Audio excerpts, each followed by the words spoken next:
Não menos empolgante é a tapeçaria do descobrimento da Índia. Outrora, fazia parte de uma série encomendada por Dom Manuel I à maneira de Portugal e da Índia. Pensa-se que seriam mais de 20 tapeçarias que a família real expôs ao longo dos anos em eventos da corte. O sucesso iconográfico desta série foi de tal maneira grande que muitos príncipes europeus e reis europeus à época as cobiçaram. Contudo, as que sobreviveram até hoje não seriam as originais, seriam essas cópias encomendadas pelos grandes da Europa. Inclusive, pensamos que esta também fazia parte dessa realidade porque não tem qualquer emblemática régia. A identificação das espécies representadas nesta tapeçaria não é muito fácil, pois a maioria delas foi feita não a partir da observação direta, mas sim a partir de descrições de terceiros e depois recriadas livremente pelos tapeceiros em turnê.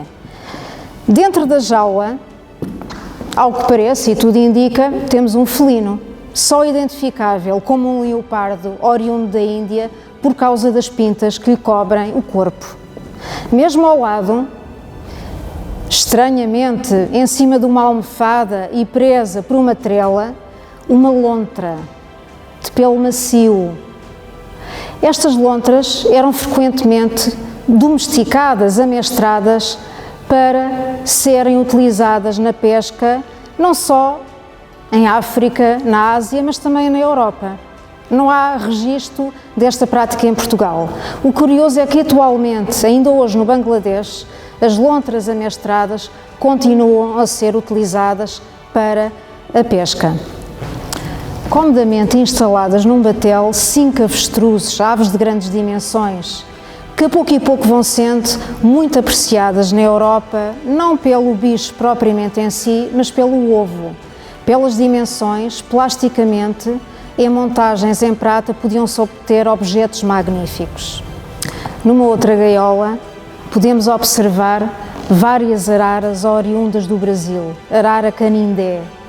Estes pássaros exóticos eram muito cobiçados para o comércio e para as ofertas diplomáticas, o que tem lógica. Eram animais de pequenas dimensões, facilmente transportáveis, e o colorido das penas devia causar um espanto que nós hoje nem conseguimos imaginar. Por cima, o que nós vamos encontrar inesperadamente? Um unicórnio. E aqui, um animal que se acreditava existir e que já vem referenciado nos bestiários medievais. Acreditava-se que, tal como o unicórnio abandonou a sua ferocidade para se deixar apanhar por uma donzela, Cristo abandona a sua condição divina, tornando-se humano através da Virgem Maria. Por outro lado, o chifre deste fabuloso animal há muito que era procurado. Atribuíam-se-lhe propriedades mágicas. Triturado, moído, ingerido ou bebido, poderia dar quase vida eterna a quem o ingerisse. Por cima, um par de camelos perfeitamente acomodados na embarcação. São camelos da Báctria, da região da Ásia Central, desde tempos ancestrais muito usados na atividade militar como montada, devido ao seu caráter feroz, violento. Mas, por outro lado, a tradição cristã atribui-lhe outras qualidades bem diferentes, como a obediência, a dignidade, a humildade, fazendo a seguinte comparação. Tal como o fiel se ajoelha perante a imagem de Cristo, este animal ajoelha-se facilmente para receber a carga. Não nos podemos esquecer que era uma peça fundamental na milenar Rota da Seda. E por último, não menos importante e interessante, lá em cima, habilmente a fugir do marinheiro, descendo uma rede junto a um mastro, um pequenino macaquinho, que tudo indica ser da espécie do macaco verde, uma espécie encontrada em África. muitos europeus vão querer ter um animal destas dimensões por se ligar muito àquela característica do animal de companhia. E depois de todas estas identificações, há um aspecto interessante a referir. Dom Manuel I, o encomendador de uma tapeçaria idêntica a esta, foi o primeiro rei do Renascimento a colecionar animais de grande porte. E são inúmeros os exemplos conhecidos. Por exemplo, em 1514, vai oferecer como presente de coroação ao Papa Leão X um elefante branco que ficou conhecido como o elefante Ano. Ou então, talvez o caso mais famoso que ficou imortalizado numa gravura feita por Albert Dürer, o famoso rinoceronte de Cambaia, oferecido pelo sultão de Guzarat ao rei Manuel, e que ele integra na embaixada ao Papa Leão X. Inspirado nas descrições de Plínio o Velho, o rei vai organizar um insólito acontecimento. É montada uma grande estrutura num dos pátios do Palácio Real da Ribeira para ter lugar um bizarro acontecimento. Um combate, imagine-se, entre um rinoceronte e um elefante. As descrições falam que o elefante assustou-se de tal maneira que andou fugido pelas ruas da cidade até ser apanhado.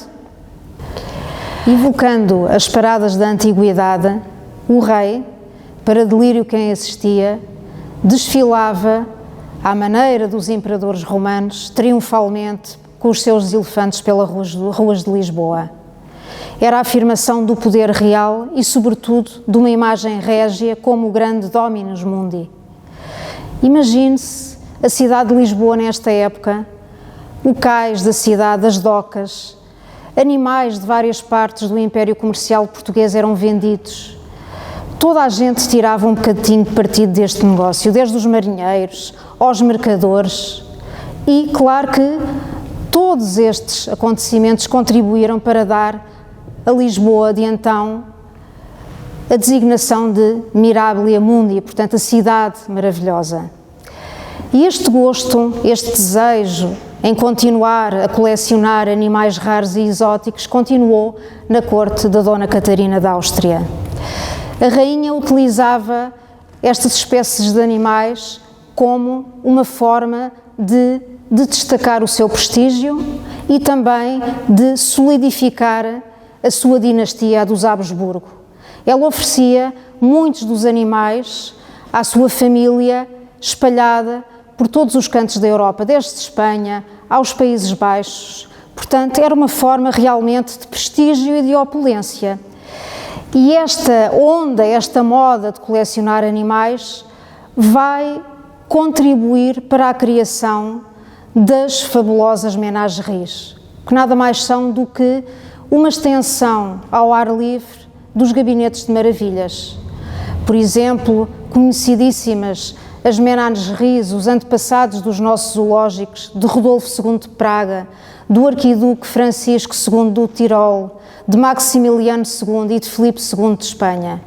Portanto, era uma forma de prestígio, de luxo, mas também um bocadinho a ideia, a ilusão de se dominar o microcosmos, de ter o domínio de um universo que ainda estava por descobrir, por explorar, e que era uma forma de ostentar com orgulho o acesso ao raro e ao desconhecido.